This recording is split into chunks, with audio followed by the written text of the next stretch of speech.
beware of scams on Facebook Marketplace, especially when it comes to cars. Here's my quick story. So I was looking for a vehicle for my 17-year-old daughter, first-time car. Because of my vision, I am unable to do the searching that it takes to find a reliable car. I could not look for cars with low mileage within a certain budget, so she helped to do all of that. Kudos to her. Nonetheless, we found a very, very nice Nissan Altima, low miles and no lights on the dash. No issues. Drove perfectly, very clean car.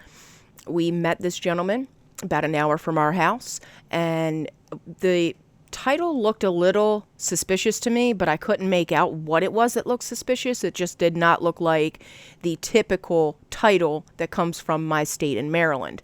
So I said something to him, and he said, wait a minute. No, I got this car from Georgia and brought it to Maryland to sell it. So he said, look, if there's any issues, you call me, because there's nothing wrong with this. It's a clean car, clean title, everything is good. So I paid $7,000 cash for this car. We brought it home. It drove fine. And a few days later, we go to tag and title, and the lady stopped us and said, we cannot tag this car. The gentleman that you purchased the car from is under investigation with the MVA. So we ended up down in Glen Burnie, Maryland, which is the main office for the MVA in my state. And this CIA type investigator down there, he had been a police officer. He's retired now for like 25 years. And he, I told him our story. I showed him everything that I could. I showed him the title. I told him, I did not get a picture of this gentleman's ID. I didn't do any of those things, but here's the story that he told me. The actual address that he put on the title for himself was a wildlife reserve in a whole nother state. When you Google the address, an actual field shows up.